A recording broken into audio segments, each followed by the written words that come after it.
Berikut ini adalah pengumuman selama sepekan. GBI Malahayati akan mengadakan kelas KOM 100 dan 200 secara online. KOM 100 akan diadakan pada hari Senin dimulai dari jam 7 malam sampai dengan jam 9 malam. Dan KOM 200 akan diadakan pada hari Rabu dimulai dari jam 7 malam sampai dengan jam 9 malam. Untuk informasi dan pendaftaran dapat menghubungi Ibu Heni di 0813 7778 6355. Tuhan Yesus memberkati.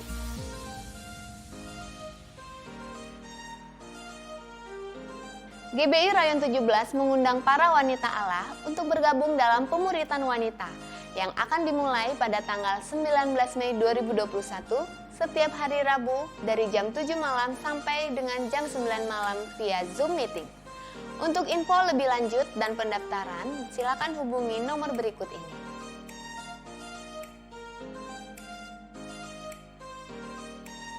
GBI Rayon 17 akan mengadakan perjamuan kudus pada hari Minggu tanggal 2 Mei 2021. Jemaat dihimbau untuk dapat mengambil roti dan anggur perjamuan kudus mulai dari hari Senin tanggal 26 April 2021 sampai dengan hari Sabtu tanggal 1 Mei 2021.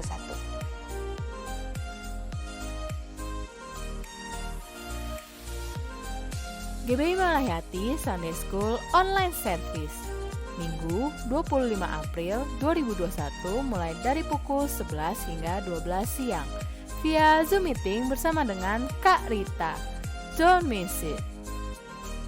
GC Online Sunday Service dengan tema Time Well Spent Minggu 25 April 2021 mulai dari pukul 4 sore hingga selesai via Zoom meeting bersama dengan Kak Yemia dan Kak Feren. Don't miss it. Bagi saudara yang rindu untuk mendukung gerakan GBI Sehati tanggap COVID-19, dapat menyalurkan bantuan saudara berupa dana melalui transfer ke rekening BCA di nomor 178 011 6419 atas nama GBI Malahayati Misi. Atau jika saudara mau mengirimkannya dalam bentuk barang, dapat mengirimkannya ke GBI Malahayati di Jalan Laksamana Malahayati nomor 126, Teluk Betung Selatan, Bandar Lampung. Kami mengucapkan terima kasih kepada Bapak Ibu Saudara yang sudah mendukung gerakan ini. Tuhan Yesus memberkati. Bagi jemaat yang membutuhkan pelayanan konseling, dukungan doa, ataupun pelayanan lainnya, dapat menghubungi call center berikut ini. Dan khusus bagi jemaat yang membutuhkan pelayanan doa, dapat mengisi formulir permohonan doa yang terdapat dalam mobile aplikasi GBI Rayon 17 atau website gbirayon17.com. Berikut ini adalah cara untuk mengisi formulir permohonan doa melalui website. Buka browser Anda, kemudian ketik di kolom pencarian dengan gbirayon17.com. Lalu scroll ke bagian bawah dan klik permohonan doa. Scroll ke bagian bawah, isi nama, alamat, nomor telepon, email, serta permohonan doa yang ingin didoakan, dan klik submit. Dan melalui mobile aplikasi adalah sebagai berikut. Masuk ke dalam mobile aplikasi GBI Rayon 17 Lampung, kemudian pilih ikon permohonan doa. Isi nama, nomor telepon, email, serta permohonan doa yang ingin didoakan. Kemudian klik submit. Diimbau kepada jemaat untuk dapat mensubscribe YouTube channel GBI Rayon 17 Lampung, serta mengaktifkan lonceng notifikasi. Dan jangan lupa untuk menginstal mobile aplikasi GBI Rayon 17 melalui Google Play Store untuk pengguna Android dan App Store untuk pengguna iOS.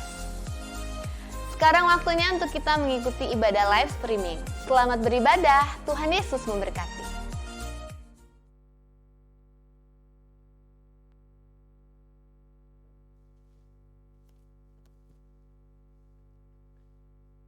Shalom, apa kabar saudara? Saya percaya kita semua luar biasa. Voice of Pentecost kali ini kita akan membahas mengenai Mamon. Pernahkah saudara melihat ada orang yang begitu kaya tetapi tidak bisa menikmati kekayaannya? Salomo memperhatikan hal yang sama dalam Pengkhotbah 5 ayat 12-13. Ada kemalangan yang menyedihkan kulihat di bawah matahari. Kekayaan yang disimpan oleh pemiliknya menjadi kecelakaannya sendiri. Dan kekayaan itu binasa oleh kemalangan. sehingga tak ada satupun padanya untuk anaknya. Saudara, Yesus sangat memperhatikan bagaimana seseorang melihat harta materi dan mengelola keuangannya. 16 dari 38 perumpamaan yang Yesus berikan berbicara mengenai mengelola harta benda dan keuangan.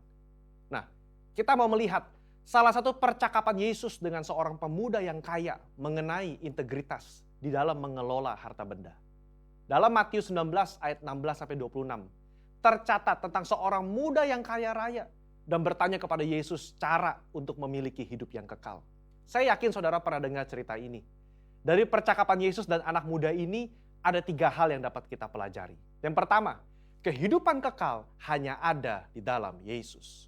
Pemuda ini datang dan bertanya, apa yang harus kuperbuat untuk memperoleh hidup yang kekal? Hari ini kita percaya bahwa tidak ada satu perbuatan pun yang dapat membayar jalan menuju ke surga selain percaya kepada Yesus. Kehidupan kekal diberikan kepada mereka yang percaya kepada Tuhan, dan itu diterima karena kasih karunia melalui iman. Kenapa Yesus tidak berkata seperti itu kepada anak muda ini? Karena pada saat itu pengetahuan dan pemahaman orang-orang mengenai keselamatan belum dibukakan. Yesus belum mati di atas kayu salib. Dalam kasus ini, Yesus mengubah fokus anak muda ini dari melakukan apa yang baik kepada siapa yang baik, Bapa itu sendiri. Karena keselamatan ada dalam pribadi, bukan dalam perbuatan. Yesus meminta dia untuk menaati segala perintah dari Allah yang baik itu. Kenapa? Karena kepercayaan yang sejati akan melahirkan gaya hidup yang menaati firman-firman-Nya. Hari ini, setiap kita diperhadapkan dengan pilihan. Mau atau tidak mau menaati firman-Nya. Dalam hal integritas, meskipun tidak ada orang yang melihat, apakah kita tetap menaati firman? Yohanes 14 ayat 15 berkata, jikalau kamu mengasihi aku, kamu akan menuruti segala perintahku. Yang kedua, jangan sampai mamon menjadi Allah kita. Pemuda yang kaya ini dengan yakin berkata bahwa ia telah menaati seluruh hukum Taurat yang diajarkan oleh Musa kepada bangsa Israel. Jangan heran saudara, memang salah satu kebanggaan orang Farisi adalah mereka berusaha sungguh-sungguh menaati hukum ini sesempurna mungkin. Rasul Paulus saja pernah berkata dalam Filipi 3 ayat yang ke-6, tentang kebenaran dalam menaati hukum Taurat, aku tidak bercacat. Kok bisa? Ya, secara eksternal mungkin bisa ditaati sempurna. Tapi dalam hati siapa yang tahu? Di sini Yesus menaikkan derajat hukum ke standar yang sejati. Hukum tidak hanya mengatur soal perbuatan, tapi menyangkut hati dan pikiran.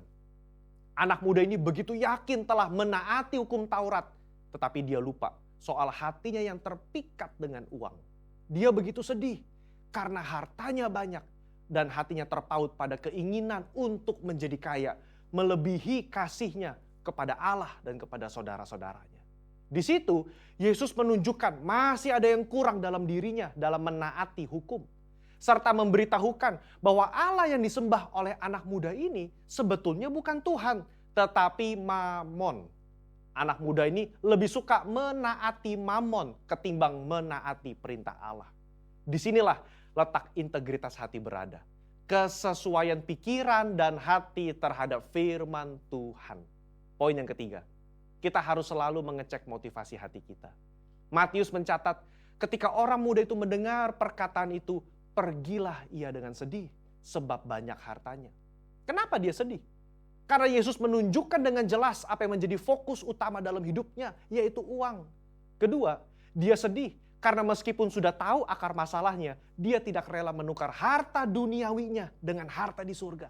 Kehidupan kekal itu sendiri. Saudara, Allah begitu mengasihi saudara dan saya. Dia tidak rela kita tertipu dengan kenikmatan duniawi yang bersifat sementara. Padahal di surga nanti, kebahagiaan yang dia siapkan itu kekal adanya. Mungkin kita berpikir, biarlah di dunia hati saya fokus mencari uang dan uang dan uang. Nanti begitu di ujung kehidupan, baru saya berpikir soal surga dan Yesus. Tidak ada yang tahu kapan ajal menjemput atau kapan Tuhan datang menjemput kita. Yesus sudah berkata dalam Matius 6 ayat 24, tidak seorang pun dapat mengabdi kepada dua tuan. Kamu tidak dapat mengabdi kepada Allah dan kepada Mamon. Ini berbicara soal integritas hati kita di hadapan Tuhan. Orang yang terus-menerus berfokus kepada uang atau mamon akan kesulitan menempatkan Tuhan sebagai prioritas pertama dalam hidupnya. Percayalah, kita yang mencari dahulu kerajaan Allah dan kebenarannya, Tuhan akan cukupkan kebutuhan kita di dunia ini. Allah adalah Bapa yang baik, yang suka memberi berkat kepada anak-anaknya. Mari kita belajar mengucap syukur dan menerima berkat yang Tuhan berikan dengan rasa cukup. Saya tutup dengan kata-kata bijaksana dari Raja Salomo. Siapa mencintai uang tidak akan puas dengan uang. Siapa mencintai kekayaan tidak akan puas dengan penghasilannya. Saya berdoa, kita semua mengucap syukur atas berkat yang Tuhan beri dalam hidup ini. Dan biarlah hidup kita terus menjadi berkat bagi orang lain. Mari berlomba-lomba mengumpulkan harta di surga, bukan di dunia ini. Saudara, untuk penjelasan lebih lengkap dari tim teologi kami, jangan lupa buka link yang ada di atas atau scan QR Code yang tersedia. Salam integritas, Tuhan Yesus memberkati.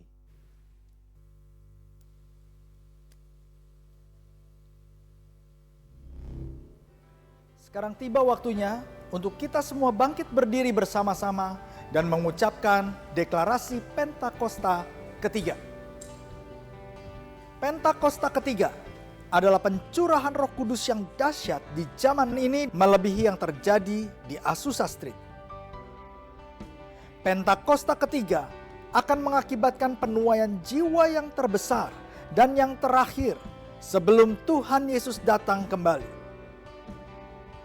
Pentakosta ketiga akan membangkitkan generasi Yeremia, yaitu anak-anak muda yang dipenuhi Roh Kudus, cinta mati-matian kepada Tuhan Yesus, tidak kompromi terhadap dosa, dan akan bergerak untuk memenangkan jiwa. Pentakosta ketiga lahir di Indonesia dan bergerak ke bangsa-bangsa. Gerakan ini dari timur ke barat dan akan kembali ke Yerusalem. Pentakosta ketiga akan memberikan kuasa dan menyelesaikan amanat agung, dan setelah itu Tuhan Yesus datang kembali. Amin. Amin. Haleluya. Mari kita sama-sama berikan sorak-sorai yang terbaik buat Tuhan Allah kita. Yes. Silakan duduk kembali Bapak Ibu Saudara. Kita bersyukur buat anugerah Tuhan, buat kemurahan Tuhan bagi setiap kita pagi hari ini. Kalau kita ada sebagaimana kita ada, kita boleh datang ke tempat ini dalam keadaan baik. Kita boleh menikmati nafas yang baru yang Tuhan berikan bagi setiap kita. Tuhan yang memberkati kesehatan dan kekuatan bagi setiap kita. Amin. Haleluya. Mari kita siapkan hati kita mau berdoa. Bapa, Engkau sungguh baik dan teramat baik dalam hidup kami. Tak ada alasan bagi kami untuk tidak bersyukur Tuhan apapun yang terjadi dalam hidup kami. Kami tahu Tuhan, Engkau turut bekerja mendatangkan segala kebaikan dalam hidup kami. Dan biarlah hari-hari ini Tuhan, lewat semua yang terjadi dalam hidup kami, semua yang terjadi di dalam keluarga kami, sekeliling kami, kota dan bangsa kami, biar Engkau mengajar kami Tuhan untuk menghitung hari-hari kami dan pimpin setiap langkah kami berjalan bersama denganmu ya Tuhan. Ajar kami Tuhan menghitung hari-hari agar kami beroleh hati bijaksana.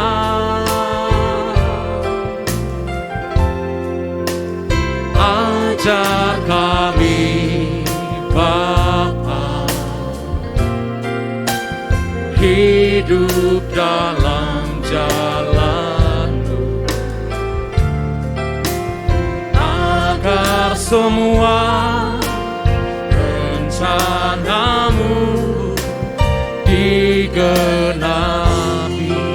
Mari sekali lagi katakan, ajar kami Tuhan, ajar kami Tuhan menghitung hari-hari agar kami beroleh hati bijaksana.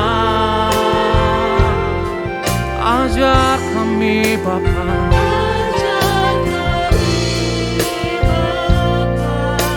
hidup dalam jalan-Mu, agar rencana-Mu ya digenapi dalam setiap kami.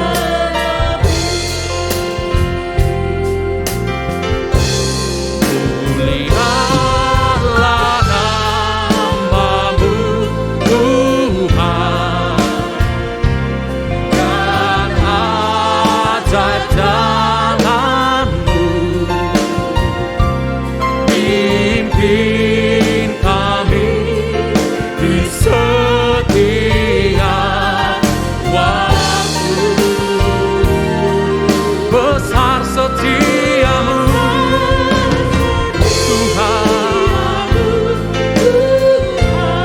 amin. Agunglah karya-Mu, Yesus, kami bersyukur padamu.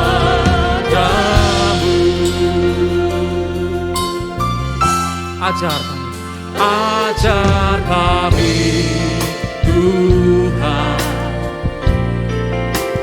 menghitung hari-hari, agar kami beroleh hati bijaksana. Ajar setiap kami Bapa, hidup selalu di dalam jalan-jalan-Mu Tuhan, di dalam ketetapan-ketetapan-Mu Tuhan. Biar setiap rencana-Mu Tuhan pasti digenapi dalam hidup kami. Mari angkat tanganmu, mulialah nama-Mu Tuhan, dan ajaib jalan-Mu, pimpin kami di setiap waktu. Sungguh besar setia-Mu Tuhan, amin, amin. Lah karya-Mu, Yesus, kami bersyukur padamu. Mulialah nama-Mu,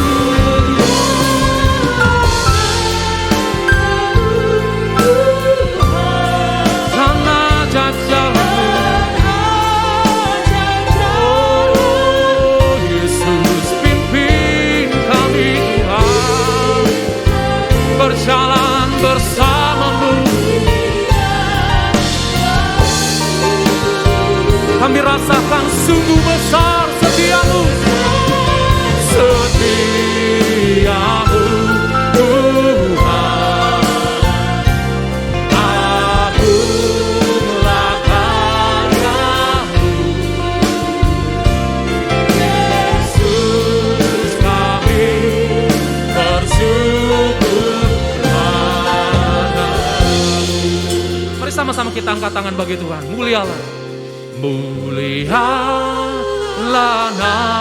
nama-Mu Tuhan, dan ajaib jalan-Mu, pimpin kami di setiap waktu. Sungguh besar setia-Mu, setia-Mu Tuhan.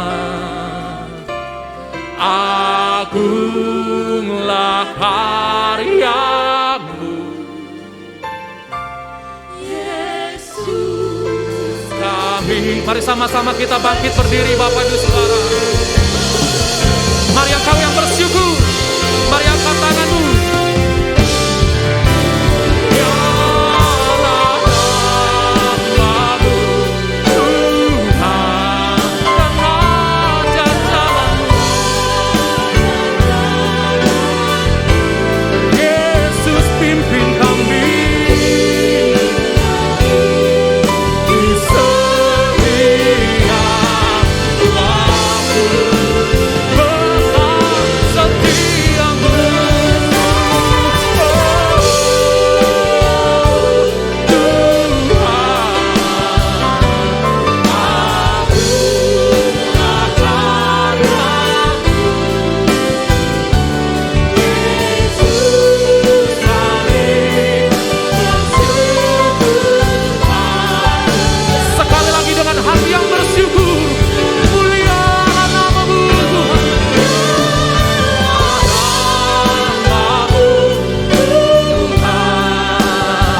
segalanya, mengatasi segalanya dalam hidup kami.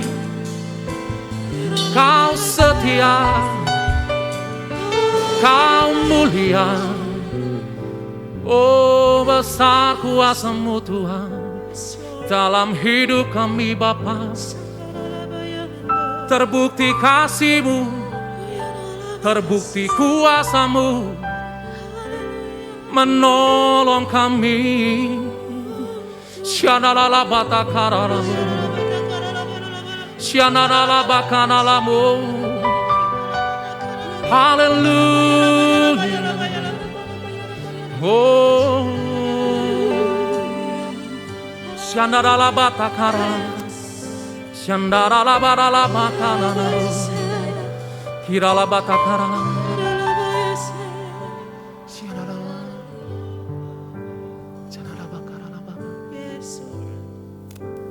Besar kuasa-Mu menyelamatkanku, besar kuasa-Mu memulihkanku, besar kuasa-Mu memenangkanku. Selamanya ku hidup dalam kuasa-Mu. Besar kuasa-Mu menyelamatkanku, besar kuasa-Mu memulihkanku. Amin. Besar kuasa-Mu mengangkat aku. Selamanya ku hidup dalam kuasa. Mari angkat tanganmu, katakan. Besar kuasa-Mu menyelamatkan. Amin Tuhan. Besar kuasa-Mu memulihkanku, besar kuasa memenangkanku, memenangkan selamanya. Selamanya ku hidup dalam kuasa. Besar kuasa-Mu, besar kuasa-Mu menyelamatkanku. Amin. Besar kuasa-Mu memulihkanku, besar kuasa-Mu mengangkat aku.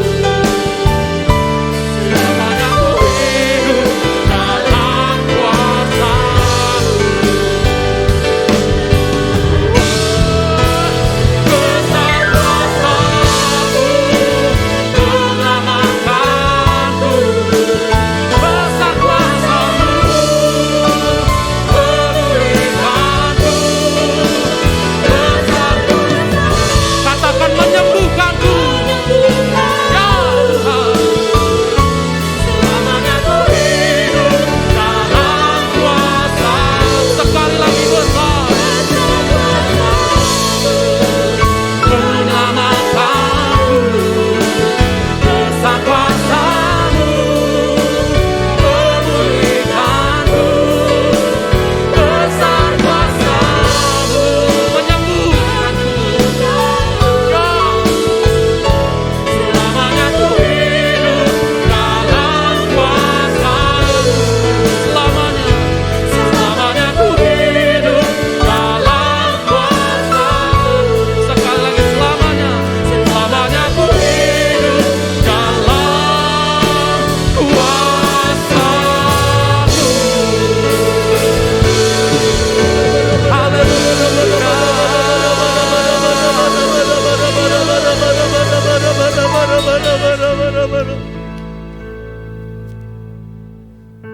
Hanya Kau yang kami nanti-nantikan dalam hidup ini Tuhan. Engkaulah kebanggaan kami Tuhan Yesus. Teruslah tawan setiap kami Tuhan. Teruslah buat kami melekat kepadamu Tuhan. Sekalipun batas kekuatan kami terbatas, tapi kami tahu pengenalan kami akan Engkau semakin diperluas. Terima kasih Engkau hadir di tempat ini Tuhan. Bahkan di setiap rumah-rumah dimanapun umat-Mu berada Bapa di dalam nama Tuhan Yesus. Terima kasih Tuhan, hadirat-Mu kuat Tuhan melawat setiap kami. Bapa, ini ungkapan hati kami. Ini isi hati kami yang kami mau curahkan kepadamu Tuhan Yesus. Baik yang kami bisa katakan maupun tidak bisa kami katakan Tuhan. Di dalam hadirat-Mu Tuhan Yesus.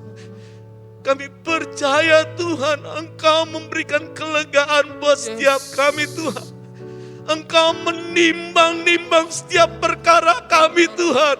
Dan menyatakan keadilan-Mu bagi kami. Pembelaan-Mu bagi kami. Pertolongan-Mu tidak pernah terlambat Tuhan. Engkau Ebenezer Tuhan Yesus Kristus. Kami memberkati setiap umat-Mu dimanapun mereka berada Tuhan di dalam nama Yesus. Umat yang tidak tergoyahkan. Umat yang mengenal Allahnya. Umat yang intim kepada Engkau Bapa di dalam nama Tuhan Yesus. Yang perkataannya menghasilkan kehidupan, menyembuhkan, membangkitkan di dalam nama Tuhan Yesus. Terima kasih Bapa. Dari tempat ini kami memberkati setiap usaha apapun yang dikerjakan umat-Mu Bapa Tuhan Yesus. Berkat yang baru, berkat yang kreatif Tuhan. Terjadi kuat atas setiap umat-Mu Bapa Tuhan. Dalam rumah tangga, dalam pekerjaan, dalam finansial, dalam kesehatan Tuhan. Terjadi kuat, terjadi terobosan di dalam nama Tuhan Yesus. Di dalam nama Tuhan Yesus. Tidak pernah sama lagi di dalam nama Yesus. Setiap agenda kegelapan atas setiap umat-Mu dalam bentuk apapun diorakan, dipatahkan di dalam nama Tuhan Yesus. Hanya rancangan-Mu Tuhan Yesus terjadi bagi umat-Mu Tuhan. Bermultiplikasi di dalam nama Tuhan Yesus. Menjadi terang, menjadi garam Tuhan. Terima kasih Tuhan, umat yang sehat Tuhan Yesus. Rumah tangga sehat di dalam nama Tuhan. Hubungan dipulihkan kembali Tuhan. Di dalam nama Tuhan Yesus. Kapasitas hati diperluas di dalam nama Tuhan Yesus. Hari-hari ini Tuhan kami berdoa tidak ada yang menyimpan yang tidak baik di dalam nama Yesus. Hanya perkara surgawi Tuhan yang ada di hati dan pikiran kami dalam setiap rumah Tuhan. Terima kasih Bapa. Kami bersyukur buat bangsa Indonesia Bapa di dalam nama Tuhan Yesus. Bapa menjelang hari dan bulan-bulan ini Tuhan. Biarlah bangsa ini menjadi bangsa yang dengar-dengaran Tuhan. Bangsa yang taat, bangsa yang selaras akan Engkau Tuhan di dalam nama Tuhan Yesus. Sehingga Tuhan sepanjang bulan ini Bapa di dalam nama Tuhan Yesus. Bangsa ini mengalami perjumpaan akan Engkau Bapa di dalam nama Tuhan Yesus. Terima kasih Tuhan. Bangsa yang sehat, bangsa yang sejahtera Tuhan. Amen. Bangsa yang mengenal dan menjadikan Engkau sebagai Tuhan dan Juru Selamat dalam hidup mereka Tuhan. Terima kasih Tuhan Yesus. Shalom Indonesia. Terima kasih Bapa. Kami bersyukur Tuhan buat Gembala pembina Bapa Tuhan Pak Niko dan keempat wakilnya Bapa di dalam nama Tuhan Yesus. Terus rancangan-Mu digenapi atas mereka Tuhan. Kuat kuasa-Mu mengalir atas mereka Tuhan Yesus. Terima kasih Bapa, terima kasih. Diberkati Ibu Debbie beserta sisi rumahnya Tuhan. Dalam pemeliharaan-Mu Bapa Tuhan. Diberkati juga Tuhan Gembala Rayon 17 Tuhan. Pak Budi Cahyadi, Burita dan anak-anaknya Tuhan Yesus. Terus dipertajam Tuhan Yesus. Terus dalam koridor-Mu Bapa Tuhan Yesus. Semuanya Tuhan berjalan sesuai dengan apa yang Kau mau Tuhan. Oh di dalam nama Tuhan Yesus. Terima kasih Bapa, terima kasih Tuhan. Bapak kami bersyukur bahwa hari ini Tuhan. Kami mau ditaburi kebenaran firman-Mu Bapa di dalam nama Tuhan Yesus. Sebab itu kami menyerahkan hamba-Mu Tuhan. Pendeta Andreas Sustono ke dalam altar kasih-Mu Tuhan. Apapun yang sudah dipersiapkan, Engkau yang mengurapi Bapa Tuhan. Engkau yang mengambil alih Bapa di dalam nama Tuhan Yesus. Sehingga ketika taburan firman itu disampaikan Tuhan, itu tidak hanya mengena akan pengetahuan kami Tuhan, tapi menyentuh manusia roh kami Bapa di dalam nama Tuhan. Ada kemerdekaan Tuhan, ada kelepasan, ada kesembuhan, ada kehidupan yang bergerak kuat di dalam nama Tuhan. Sehingga sepanjang minggu Tuhan adalah hari-hari yang berbeda Tuhan. Hari-hari yang berjumpa dengan Engkau Tuhan di dalam nama Tuhan Yesus. Terima kasih Tuhan. Kami bersyukur Tuhan. Kami siap Tuhan. Di dalam nama Yesus. Haleluya. Amin. Haleluya. Sekali lagi berikan tepuk tangan dan sorak-sorai yang terbaik buat Tuhan kita yang hebat. Yes. Woo. Tuhan dan Allah kami yang perkasa, ajaib dalam hidup kami Tuhan. Yes.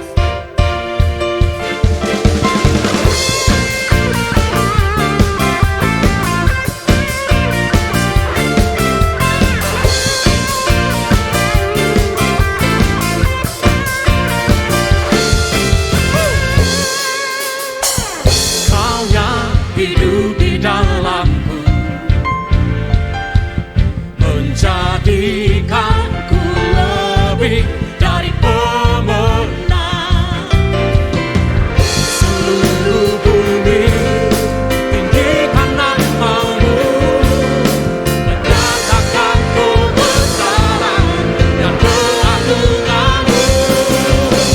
Yesus, Tuhanku pemenang, Raja segala raja.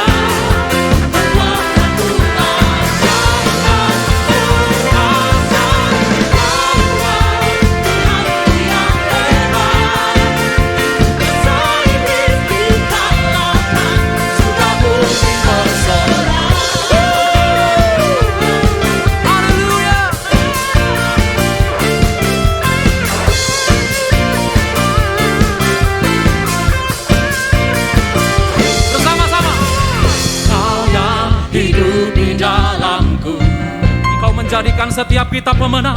Jadikanku lebih Ya. dari pemenang. Biarlah seluruh bumi tinggikan nama-Mu, menyatakan kebesaran dan keagungan-Mu semuanya. Yesus, Tuhan pemenang. Dia Raja. Kekuatan Tuhan.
Nama Yesus menara yang kuat, nama Yesus kota benteng yang teguh, nama Yesus kalahkan semua ya. Nama Yesus di atas segalanya. Katakan nama Yesus, nama Yesus menara yang kuat, nama Yesus kota benteng yang teguh. Nama siapa? Yang mengalahkan musuh. Nama Yesus di atas segalanya. Haleluya. Semua bangkit, serukan nama Yesus. Maju, katakan kuasanya. Kita buat iblis gemetar. Kalahkan kuasa namanya. Lebih keras katakan, bangkit, serukan nama Yesus. Maju, katakan kuasanya. Kita buat iblis gemetar. Kalahkan kuasa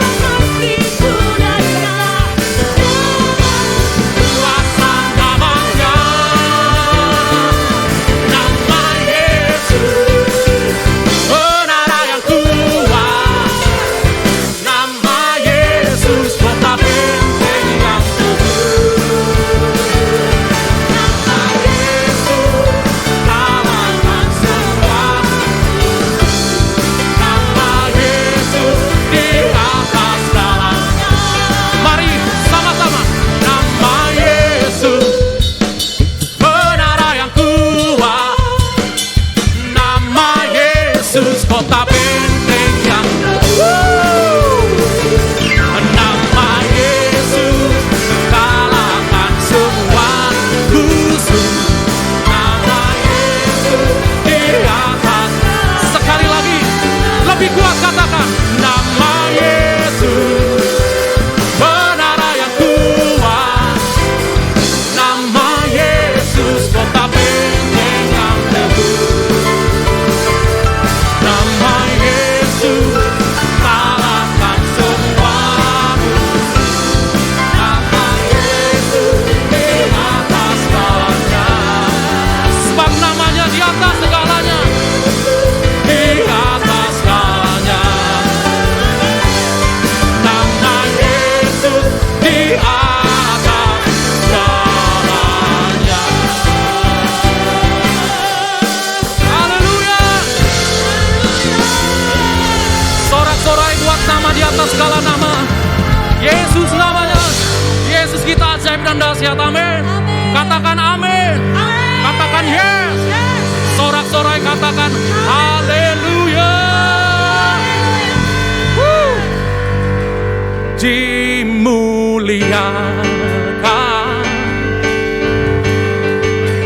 ditinggikan,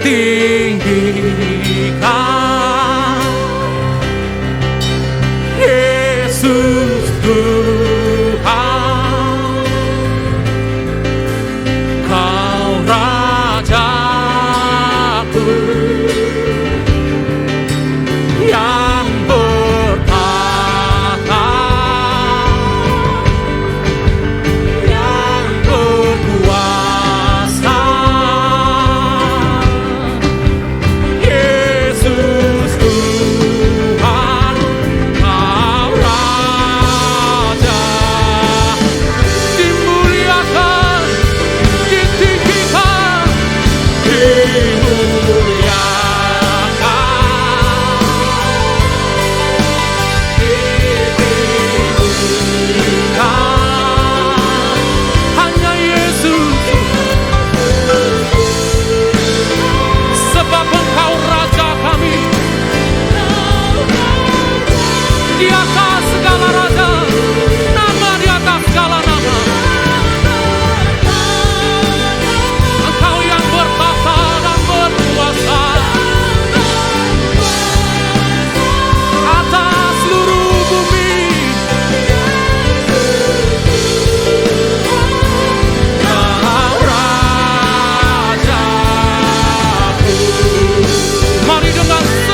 Engkau layak untuk terima setiap pujian, hormat, kemuliaan, pengagungan dari sekarang sampai selama-lamanya. Engkau layak Tuhan. Terima kasih Bapa. Kami buka hati kami saat ini Tuhan untuk menerima berkat firman-Mu. Biar firman-Mu Tuhan yang memimpin setiap langkah-langkah hidup kami. Firman-Mu Tuhan yang berikan semangat yang baru, berikan kami gairah yang baru untuk melewati hari-hari kami ke depan. Karena kami tahu berjalan bersama dengan Tuhan selalu ada kemenangan. Berjalan bersama dengan Tuhan selalu ada keajaiban, selalu ada mujizat dalam hidup kami.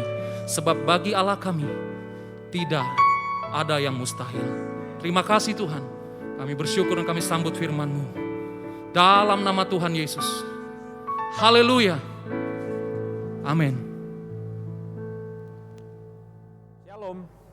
Apa kabar saudara? Saya percaya kita semua tetap bersemangat sekalipun kita masih beribadah di tempat kita masing-masing, dan kita terus berdoa supaya pandemik ini cepat berlalu, karena tidak ada musim yang dikatakan oleh firman Tuhan akan berjalan selama-lamanya. Jadi ingat, kita tetap mempunyai pengharapan bahwa semua pasti akan berakhir. Nah, saudara-saudara yang dikasihi Tuhan, kita semua sebagai anggota gereja Tuhan, jemaat Tuhan di GBI Malahayati, kita harus mengerti bahwa berkat Tuhan itu mempunyai dua kaki. Satu kaki namanya adalah kelimpahan, dan kaki yang satunya lagi namanya penderitaan. Saya percaya kita semua itu senang dengan yang namanya kelimpahan. Tetapi kalau bicara tentang penderitaan, maka kita tidak suka. Setuju? Ya, nggak ada orang yang suka dengan penderitaan. Tetapi saudara-saudara, Alkitab mengatakan pertama sekali waktu Yesus akan disalibkan, Dia berkata dengan jelas bahwa jangan susah. Ya. Kalau nanti Yesus pergi, Dia akan mengirimkan penolong, penghibur, dan kamu akan mengalami kesusahan, mengalami penderitaan. Nah, ada banyak orang berpendapat kalau kita sudah menjadi seorang percaya, menjadi seorang Kristen, pengikut Allah, maka kita tidak akan pernah lagi yang namanya mengalami kesusahan, mengalami penderitaan. Saudara mesti sadar bahwa kita hidup dalam dunia yang sudah jatuh dalam dosa.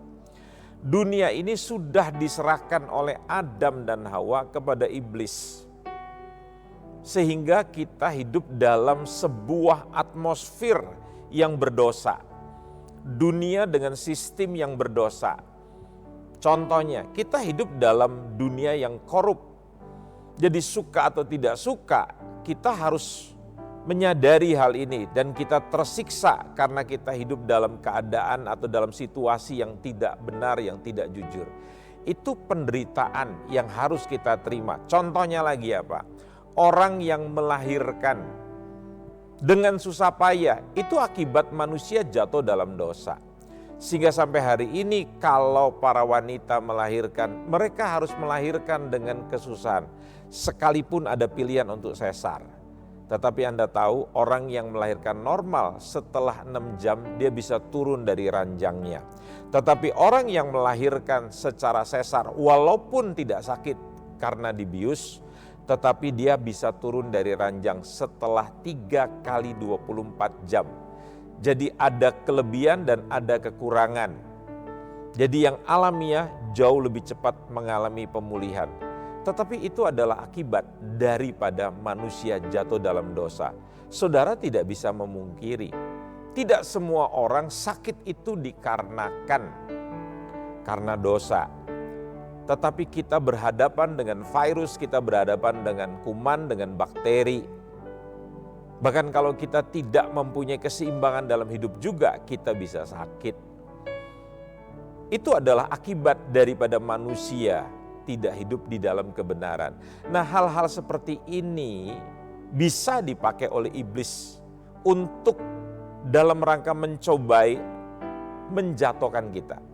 Tetapi hal yang sama dipakai oleh Tuhan, karena di dalam kitab Yakobus di situ ada kalimat, maka Allah mencobai Abraham. Saya coba memberikan kata yang sama. Kata mencobai itu menguji iman kita. Siapa di sini yang sekolah tidak pernah menghadapi ujian? Ujian itu justru menaikkan tingkat kehidupan kita. Menaikkan kelas di dalam sekolah kita.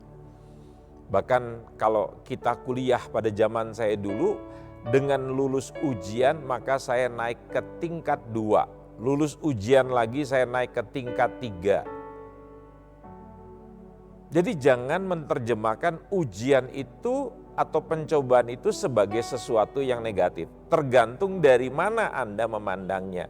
Dari cara pandang iblis, dia memang ingin menghancurkan kita lewat persoalan, lewat pencobaan. Tetapi melalui kacamatanya Tuhan, lewat Tuhan, justru Tuhan ingin kita naik tingkat dan kita mempunyai keteguhan, kita mempunyai kekuatan yang lebih luar biasa lagi.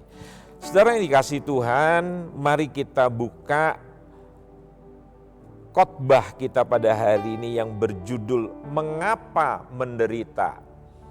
Ya, saudara mungkin bingung gitu. Kok saya jadi orang Kristen itu ada banyak kesusahan. Saya dulu suka mengatakan sebagai seorang Kristen yang benar, sebagai seorang Kristen yang dewasa, dia harus melewati sekolah yang namanya Universitas Penderitaan Hidup. Fakultas Jatuh Bangun, jurusan pukulan berat. Yusuf tidak akan pernah menjadi prime minister, menjadi orang kedua di dalam kerajaannya Fir'aun, Mesir. Kalau dia tidak melewati sekolah yang begitu panjang. Mulai dari usia 17 tahun, kemudian dia diwisuda pada usia 30 tahunan. 13 tahun dia hidup di dalam sekolah penderitaan hidup. Tahukah saudara, dunia sekarang mempunyai sebuah ungkapan. Kehebatan itu tidak dihasilkan dari kenyamanan. Orang yang hebat itu dihasilkan daripada keadaan-keadaan yang susah, yang menekan. Tapi generasi kita sekarang ini, terutama generasi milenial, kita ingin mendapatkan segala sesuatu dengan mudah. Padahal ada pepatah dunia mengatakan, berakit-rakit ke hulu, berenang-renang ke tepian, bersakit-sakit dahulu, bersenang-senang kemudian. Dunia saja paham dengan filosofi yang seperti ini. Ada banyak orang yang tidak mau mengalami persoalan di dalam hidup dan mereka cenderung mengeluh. Contohnya misalnya orang menikah. Belum lama ini saya mendengar dari seorang tua yang menceritakan tentang rumah tangga anaknya. Menantunya memutuskan untuk meninggalkan suaminya. Dan dia mengatakan, dulu saya menikah dengan kamu karena saya tahu kamu mapan. Tetapi hari ini saya melihat kamu hidup di dalam kesusahan. Saya masih muda dan saya tidak mau susah. Jadi dia memilih untuk berpisah dan dia mencari pria lain yang kira-kira bisa memberikan status sosial yang lebih baik. Nah, saudara, firman Tuhan di dalam Amsal itu mengatakan seperti yang juga dunia katakan. Sahabat yang baik atau teman yang baik itu justru nanti dilihat pada waktu keadaan itu negatif. Waktu Anda jatuh, waktu Anda susah, sahabat yang baik itu justru tetap menjadi teman Anda. Banyak orang mengatakan bahwa Anda adalah temannya, saudaranya. kita akan buktikan waktu kita gagal, waktu kita menderita, waktu kita jatuh. Apakah mereka tetap menjadi teman kita atau mereka meninggalkan kita? Banyak orang tidak mengerti bahwa di dalam rumah tangga itu ada begitu banyak musim. Saya menyingkatnya menjadi 3 musim. Yang pertama, orang baru menikah itu adalah musim yang disebut bulan madu. Oh, semua serba indah. Tetapi nanti sebentar madunya akan hilang. Jadi akan tinggal bulan. Itu yang saya bilang namanya bulan sabit. Semua akan berubah hanya karena perkara yang kecil, suami dan istri bisa berantem. Hanya gara-gara bantal, gara-gara handuk, gara-gara mencet odol, semua bisa berubah menjadi neraka. Suami mulai kesel sama istri, istri mulai jengkel sama suami. Bapak Ibu lihat di sosial media sekarang, ada rumah tangga dari seorang yang setelah berumah tangga atau berkeluarga 12 tahun, tanpa ada hal-hal yang negatif, tiba-tiba istrinya mengajukan gugatan cerai dan sekarang sudah resmi bercerai. Kenapa? Orang mau berumah tangga yang semuanya baik-baik, tapi orang tidak mau mengalami kesusahan. Sama, seringkali kita kecewa. Mengapa saya menjadi Kristen? Mengapa saya mengikuti Yesus? Dan mengapa saya mengiring Yesus? Saya mengalami penderitaan, saya mengalami kesusahan. Nah, itu sebabnya saya akan mengajak saudara membaca di dalam 1 Petrus 4 ayat 12, saudara-saudara yang kekasih. Janganlah kamu heran, bingung, kaget, terperanjat akan nyala api siksaan yang datang kepadamu sebagai ujian, seolah-olah ada sesuatu yang luar biasa terjadi atas kamu. Tadi saya sudah katakan bahwa di dalam Injil Yohanes Tuhan itu sudah berkata, kamu akan susah, dunia akan membenci kamu karena asal kamu bukan dari dunia ini. Jadi sudah dinubuatkan menjadi seorang pengikut Kristus itu pasti akan mengalami kesusahan, mengalami penderitaan. Nah, ada banyak orang yang gak pernah menyadari hal ini. Dia berkata begini, kecil dicintai, besar terkenal, mati masuk surga. Artinya apa? Tidak ada kesusahan. Saudara lihat musim di dunia seperti di Indonesia. Ada musim panas, ada musim hujan. Di dunia yang lain, maksudnya di negara-negara yang lain ada 4 musim. Ada musim semi, ada musim panas, ada musim gugur, ada musim dingin. Saudara tidak bisa menolak. Saya melihat ada satu daerah di Pulau Timor, di NTT sana. Namanya daerah Soe. Itu kalau dingin, saudara-saudara, itu dinginnya bisa mencapai sekitar 7 sampai dengan 8 derajat Celcius. Tapi kalau panas dia bisa mencapai kira-kira 30-31. Anda bisa bayangkan, udara yang dingin tiba-tiba menjadi panas. Tidak gampang orang bisa menerima keadaan itu. Tetapi itulah hidup. Katakan pada sebelah Anda, inilah hidup. Jadi hidup itu bukan selalu di atas. Rasul Paulus berkata di dalam suratannya, aku tahu apa itu kelimpahan dan aku tahu apa itu kekurangan. Aku tahu berfoya-foya dan aku tahu berhemat-hemat. Nah, ini yang perlu Anda mengerti. Seorang pemain saham terbesar di dunia mengatakan begini, pandemik ini hebat, hanya dalam hitungan bulan orang kehilangan miliaran US dollar, bukan kehilangan miliaran rupiah. Anda tahu begitu banyak supermarket yang raksasa di Amerika, bahkan sekarang di Indonesia, itu menutup toko-toko supermarketnya hanya dalam hitungan bulan. Kalau Anda pergi ke supermarket atau Anda pergi ke mal-mal besar di Jakarta atau di Surabaya, di Bandung, Anda bisa melihat begitu banyak mal-mal yang sekarang gerai atau outletnya ditutup. Kenapa? Karena konsumennya berkurang banyak. Ada banyak orang-orang yang punya rumah yang kelihatannya bagus tetapi mereka mengalami kesulitan dalam soal keuangan. Nah, itu adalah realita yang harus dihadapi dalam hidup, yang saudara tidak bisa tolak.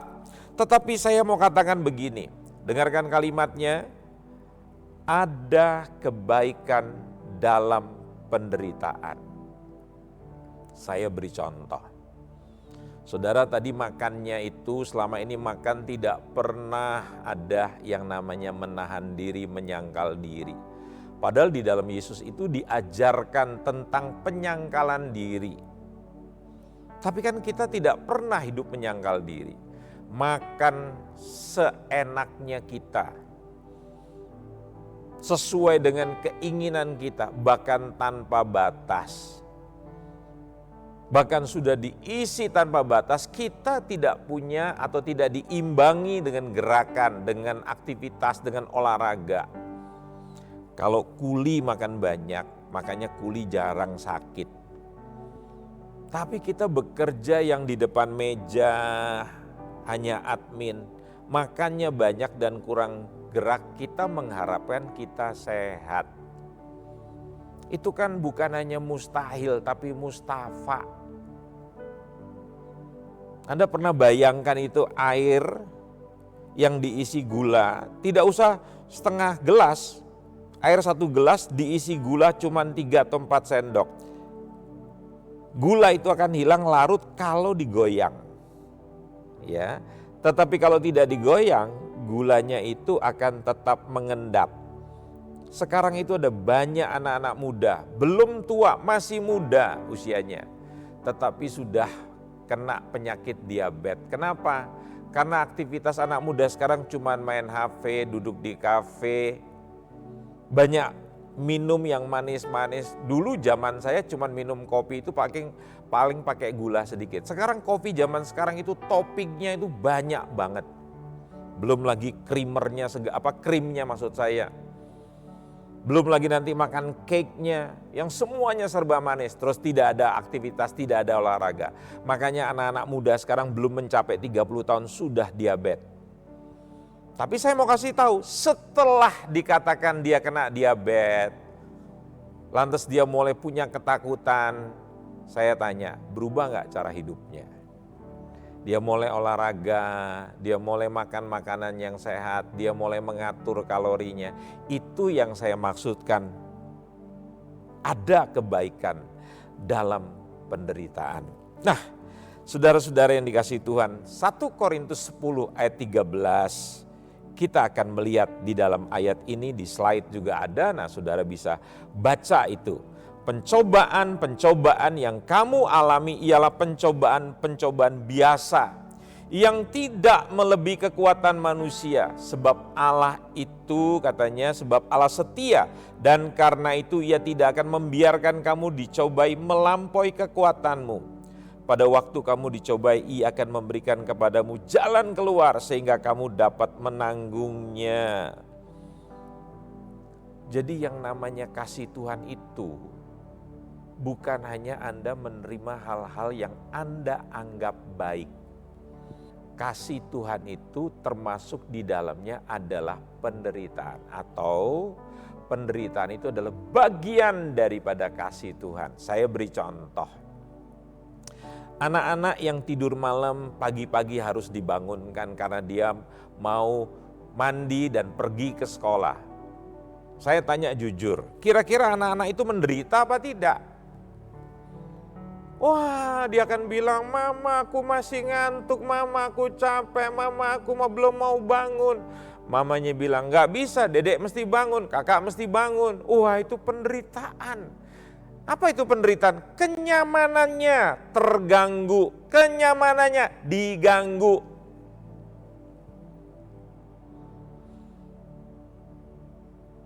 Pernah gak berpikir akibatnya? Anda menjadi orang yang terpelajar. Coba seandainya kenyamanan Anda tidak mau diganggu dan Anda tidak mau menderita. Hari ini seiring dengan usia Anda bertambah, Anda nggak pernah menjadi orang yang pandai. Ingat ya, dunia mengatakan bahwa pengetahuan itu merubah nasib sebuah bangsa. Amsal 3 mengatakan kalau Anda suka mengejar hikmat, suka mengejar pengetahuan, suka mengejar pengertian, seperti engkau mengejar emas dan perak, lihat hasilnya.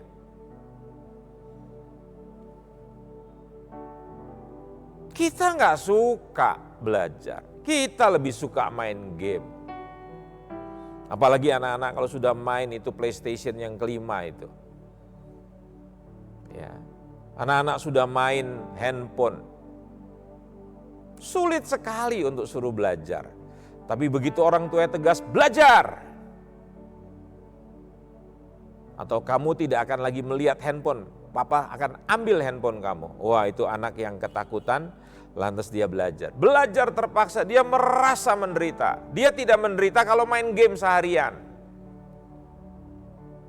Ibu-ibu juga begitu, tidak menderita kalau nonton sinetron setiap hari. Enggak perlu masak, enggak perlu melayani suami, enggak perlu mencuci pakaian keluarganya. Suami paling nyaman tidak pergi kemana-mana, nonton bola, main game, enggak perlu pergi kerja, enggak perlu mencari nafkah. Belum lagi di jalan nanti naik mobil bannya kempes. Itu adalah bagian daripada dinamika hidup penderitaan yang harus kita hadapi. Bukan saja soal gaji, tiba-tiba tender kita dibatalkan, semua bubar. Perusahaan kita tiba-tiba kehilangan modal, keuangan menurun drastis. Waduh, kita menjadi tertekan semuanya. Dengarkan satu ayat di dalam kitab Ibrani, pasal yang ke-12 ayat yang ke-6. Karena Tuhan katanya di situ menghajar. Menghajar itu dalam bahasa lainnya artinya memberikan disiplin. Orang yang dikasihinya dan ia menyesa orang yang diakuinya sebagai anak. Kata menyesa itu dalam bahasa lainnya memberikan tongkat pukulan, tongkat didikan yang dikatakan dalam kitab Amsal. Tujuannya apa? Supaya anak ini jangan menjadi bodoh, supaya anak ini jangan menjadi bebal. Kebodohan dan kebebalan bisa dihilangkan pada seorang anak yang masih kecil dengan tongkat. Artinya alat. Saya ingat waktu anak-anak saya masih kecil, puluhan tahun yang lalu. Kalau mereka tidak disiplin, saya cuma bilang, ya terus, papa sudah marah ini. Tapi tetap saja dia tidak mau berubah. Saya bilang gini, ya kalau kamu tidak mau berubah, dengan terpaksa papa mesti ambil rotan, dan papa mesti pukul kamu punya pantat. Jangan pukul di kepala, jangan pukul di tangan, jangan pukul di kaki, pukul di pantat yang ada spring bednya itu, ada pernya itu. Tujuannya apa? Supaya dia merasa sakit. Anak itu kalau sudah merasa sakit, kita juga gitu kan, kalau sakit kita berubah. Kalau kita tidak sakit, kita tidak mau berubah. Contoh saudara-saudara, seorang kawan saya ketahuan selingkuh. Istrinya melaporkan kepada atasan. Dan atasannya kecewa sekali. Waktu istrinya tahu, istri bosnya tahu, istrinya bilang pada suaminya, kita tidak mau punya pegawai yang tidak jujur, yang tidak kudus. Karena kalau dia tidak kudus, tidak jujur, dia bisa membohongi istrinya sendiri. Itu tingkatan tertinggi menurut sang istri bos ini. Nomor 1 itu Tuhan. Nomor 2 itu diri sendiri. Nomor 3 itu adalah mengasihi sesama. Makanya bunyi Alkitab begitu. Cintailah sesamamu seperti kamu mengasihi dirimu sendiri. Bayangkan. Prioritas pertama itu Tuhan. Kedua diri sendiri, baru kita bisa mengasihi orang lain. Nah kalau dengan diri sendiri aja dia nggak mengasihi, dia nggak jujur. Bagaimana dia bisa mengasihi orang lain? Apa maksudnya saudara-saudara?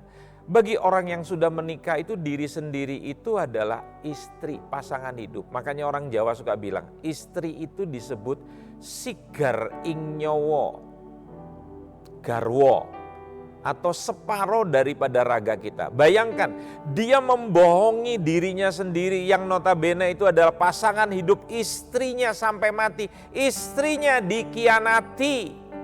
Itu kata ibu bos. Nah, kalau dia bisa membohongi istrinya, dia juga bisa membohongi orang lain. Maka suaminya sebagai pemimpin perusahaan itu dengan berat hati memecat bawahannya ini yang tidak jujur.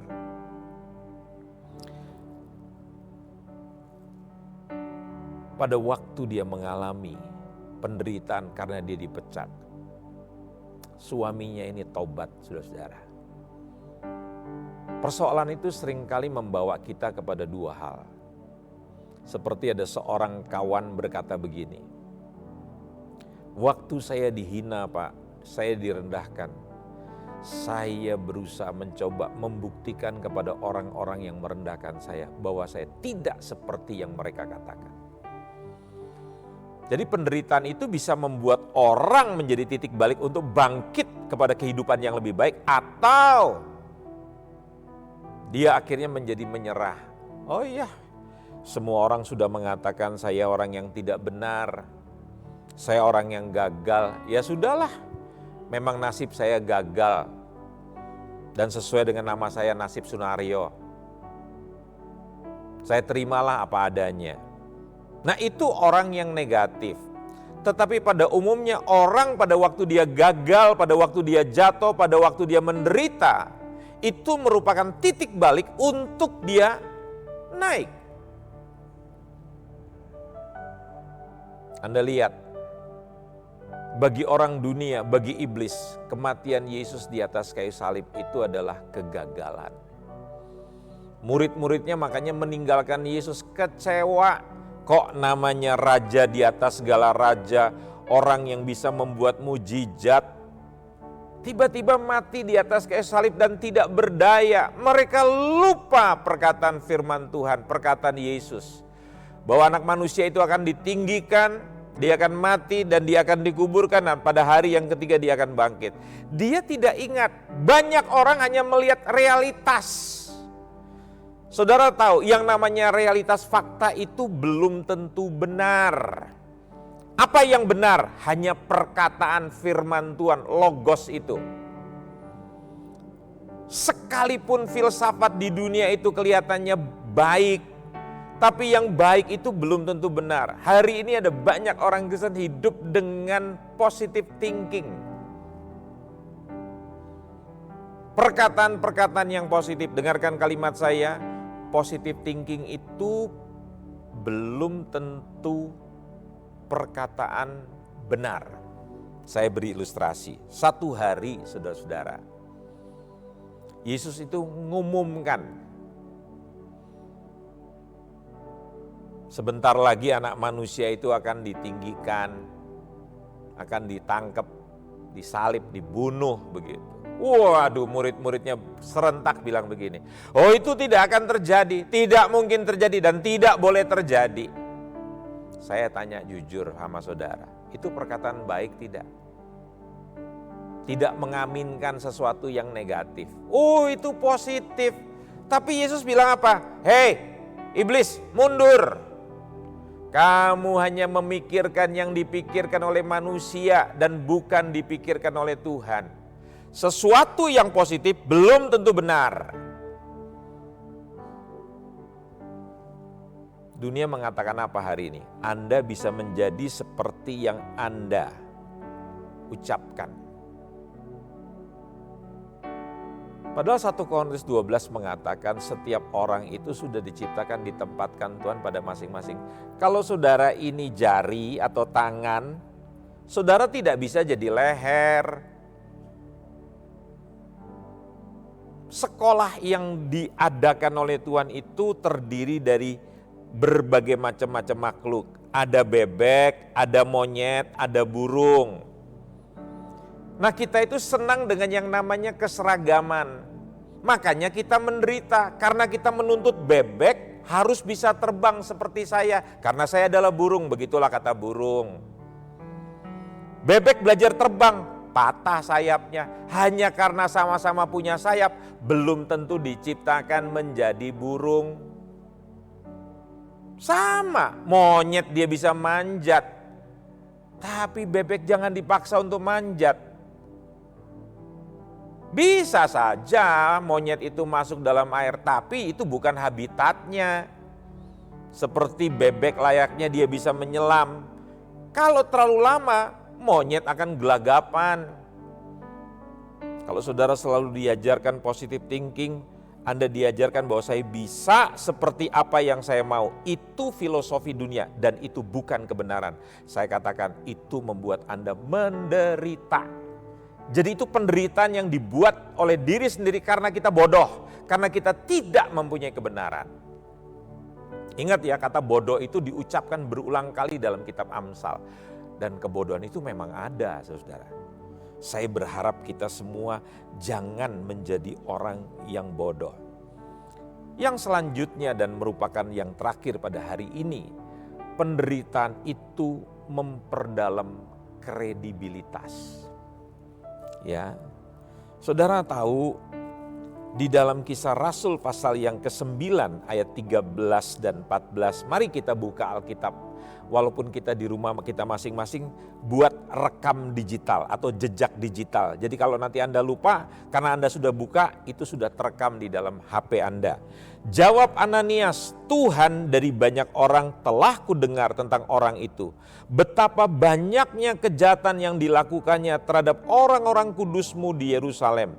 Dan ia datang kemari dengan kuasa penuh dari imam-imam kepala untuk menangkap semua orang yang memanggil nama-Mu. Saudara lihat, Paulus itu adalah didikan dari seorang profesor yang terkenal. Tetapi rekam jejaknya negatif sekali. Tetapi Anda lihat, saat Tuhan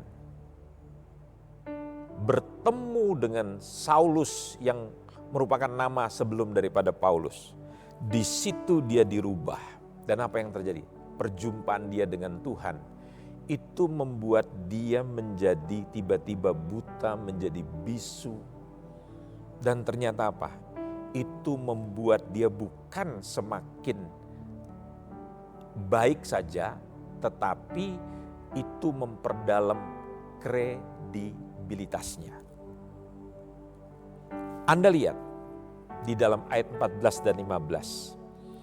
Ya. Tuhan itu menyingkapkan kepada Ananias salah satu dari maksud-maksud penderitaan. Baca ayat ini sebagai ayat penutup. Pergilah, sebab orang ini adalah alat pilihan bagiku untuk memberitakan namaku kepada bangsa-bangsa lain serta raja-raja dan orang-orang Israel. Aku sendiri akan menunjukkan kepadanya betapa banyak penderitaan yang harus ia tanggung oleh karena namaku. Wow. Paulus dinubuatkan. Paulus sudah dipilih, tetapi ia belum lengkap. Penderitaan menyiapkan kita untuk maksud-maksud dan tugasnya. Saya mau tutup dengan sebuah cerita, Bapak Ibu. Tahukah tentara militer itu dididik dengan pendidikan yang sangat keras, sangat disiplin. Saya ingat di zaman saya dulu kuliah, pemain-pemain bulu tangkis itu dilatih oleh coach mereka, oleh pelatih mereka namanya Pak Tahir Jide. Saudara tahu, jauh sebelum orang bangun, atlet-atlet calon juara dunia bulu tangkis dari pelatnas di Indonesia mesti bangun pagi. Nggak ada istilahnya bangun siang. Seperti Raja Daud, aku mau membangunkan fajar. Lihat Yesus pagi-pagi benar. Kalau kita enggak, matahari bukan lagi terbit, sudah melotot bahkan tertawa, kita masih belum bangun. Ya. Orang besar itu sudah selalu mengutamakan Tuhan, makanya dia biasa bangun pagi bersaat teduh mencari Tuhan. Nah, Anda lihat orang-orang yang hebat ini. Dia berlari keliling lapangan bukan 2 kali, 3 kali. Belasan kali di stadion utama bagian luar. Habis itu push up bukan 100, bukan 200, bukan 300, bukan 400, minimal 500. Push up 500, sit up sekian ratus. Wah, itu menderita sekali. Tetapi saudara tahu, itu membuat mereka siap menghadapi kejuaraan, menghadapi lawan-lawan mereka yang tangguh, terutama dari Cina. Saya akan tutup, dengarkan baik-baik kalimat saya. Anda tidak akan pernah menjadi orang yang hebat, menjadi orang yang luar biasa, kalau Anda tidak mau melewati kesusahan dan penderitaan. Di dalam kitab Yakobus pasal yang pertama, Anda cari sendiri ayatnya. Ujung daripada pencobaan, makanya dia bilang ini, anggaplah pencobaan itu sebagai sebuah kesukaan. Kalau kamu menghadapi persoalan, menghadapi penderitaan, kamu mesti belajar bergembira. Kenapa? Karena ujung daripada penderitaan itu adalah kemuliaan. Hidup Anda akan dibawa pada sesuatu yang luar biasa. Amin. Mari kita berdiri bersama-sama. Di tempat Anda dalam sikap yang sopan, kita menghampiri Tuhan. Glory Tuhan Yesus, terima kasih. Firman-Mu pada hari ini sudah diberitakan. Biarlah kami mengerti maksud daripada persoalan penderitaan yang terjadi, yang diluaskan Tuhan di tengah-tengah kehidupan kami.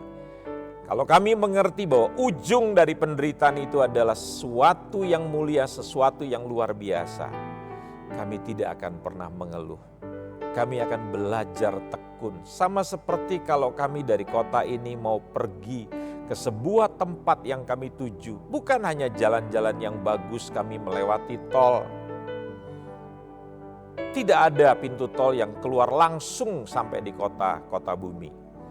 Kami harus keluar di pintu tol yang terdekat, dan walaupun kami keluar di yang terdekat, tapi kami harus menempuh masih sangat jauh sekali. Dan begitu kami sampai di kota bumi, kami harus masih berjalan masuk ke dalam lagi. Kami harus melewati jalan-jalan yang tidak baik. Itulah kehidupan. Kami tidak boleh mengeluh dan kami harus tekun. Satu tujuan kami, bahwa kami sampai di tempat yang Tuhan telah tetapkan.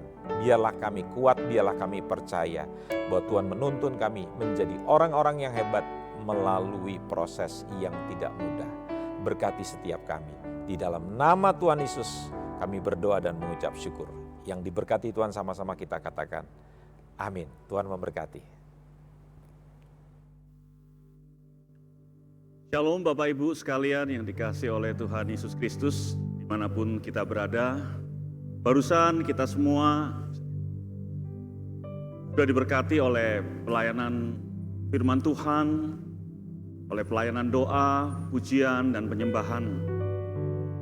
Dan sekarang tibalah saatnya kita akan memberikan persembahan kita. Mari kita berikan yang terbaik untuk Tuhan Yesus. Adapun persembahan bisa diberikan melalui 3 cara. Cara yang pertama, Bapak Ibu Saudara bisa melakukan transfer rekening pada nomor-nomor yang ada di layar Bapak Ibu sekalian yang ada dalam gedung ini, bisa dilihat di belakang kursi. Cara kedua, Bapak Ibu sekalian bisa melakukan scan pada QRIS yang juga ada pada layar Bapak Ibu sekalian. Dan cara ketiga, Bapak Ibu bisa memasukkan persembahan Bapak Ibu ke dalam sebuah amplop. Lalu pada saat Bapak Ibu sempat melewati Gereja Bethel Indonesia Malahayati, mampir sebentar di ruang pembicara, sudah disediakan kotak persembahan, dan Bapak Ibu sekalian bisa memasukkan persembahan Bapak Ibu ke dalam kotak tersebut. Mari kita siapkan persembahan kita.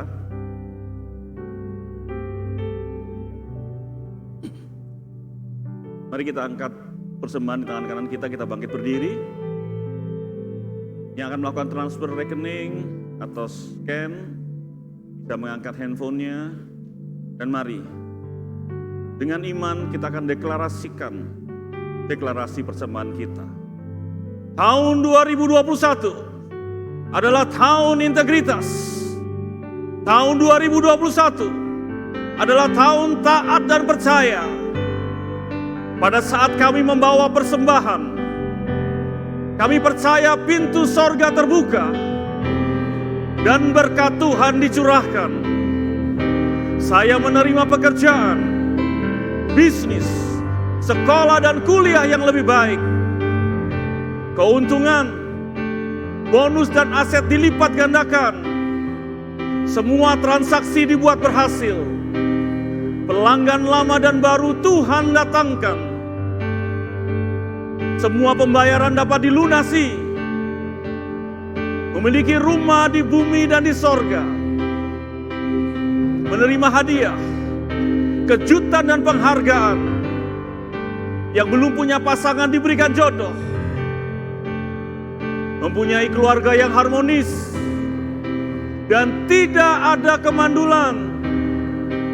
Segala penghalang, penyakit dan kerugian dihalau dari dalam hidupku, dari dalam keluargaku, dari dalam pekerjaanku dan bisnisku.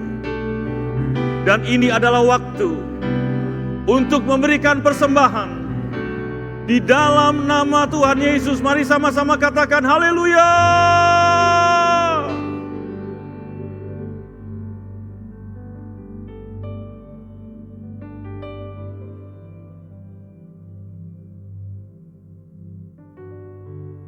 Mari Bapak Ibu yang dikasihi Tuhan, kita tetap berdiri, yang ada di rumah, yang ada di gedung gereja di tempat ini. Kalau di samping kanan, di samping kirimu, ada istrimu, ada anakmu, gandeng mereka. Pegang tangan mereka. Karena waktu ini, waktu yang terbatas. Tidak selama-lamanya, saya dan saudara ada bersama-sama dengan mereka. Dan mari, siapkan hati kita masing-masing dan dengan iman terimalah berkat Tuhan. Kiranya berkat sukacita dan damai sejahtera yang berlimpah-limpah dari Allah Bapa, cinta kasih dan perlindungan yang sempurna dari Tuhan Yesus Kristus, serta penghiburan yang manis dan lembut dari Roh Kudus kiranya menyertai setiap kita mulai saat ini sampai Maranatha, bahkan kekal sampai selama-lamanya. Mari dengan penuh iman percaya, sama-sama kita katakan, amin.